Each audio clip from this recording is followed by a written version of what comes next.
to the cow that it came from. We could look at the grain or the bread and look at the field where it was grown. That is a rare occurrence in most modern societies. And so what we have today in our distributed food system is a requirement for reliable strangers. And think about the reliable strangers that actually influence your daily lives. Perhaps think about the last time you flew in an airplane and the system of reliable strangers that allowed you to hurtle through the air at 500 miles per hour with only inches worth of metal and insulation between you and the outside world at 30,000 feet.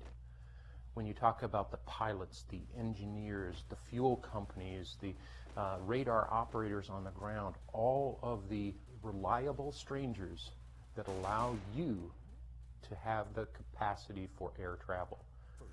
Broaden that out to other aspects of your daily life, including this intimate contact with food. When we go to the marketplace, we have a respect that along that chain, that system, the individuals were reliable. Even though they didn't know who you are, they took great care and concern in providing a safe and nutritious food product. What happens in food toxicology is that system sometimes fails.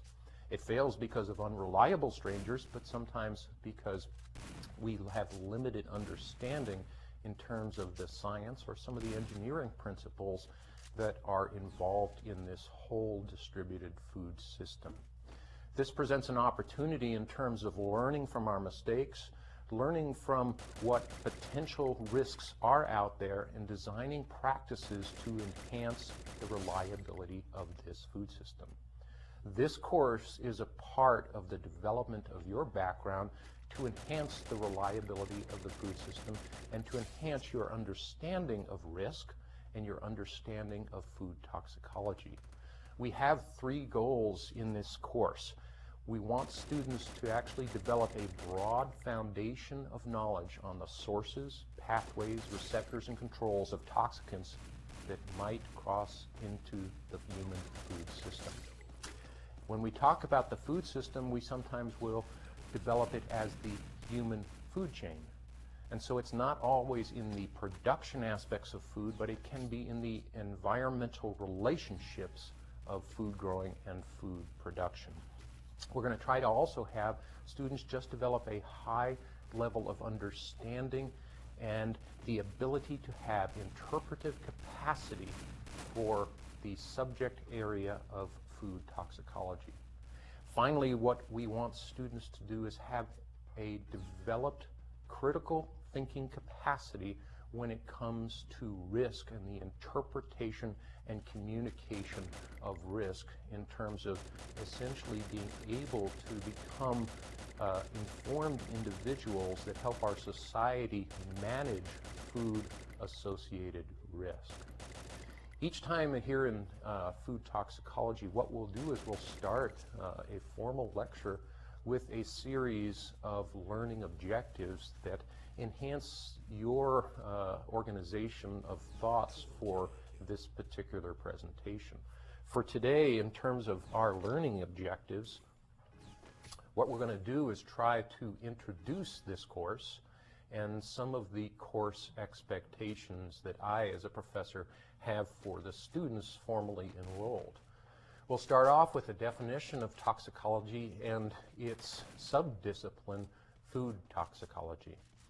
We'll try to list the course of study in terms of all the lecture segments for this course. This is an ambitious undertaking.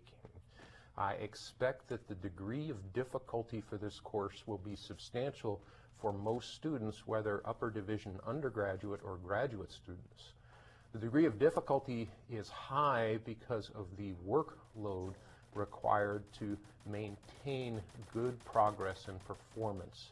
The workload primarily is involved in readings and doing problem sets, as well as examinations and final examinations, as well as the papers that are required, and we'll discuss those. What we'll do is try today to examine the interaction of toxicology and risk analysis.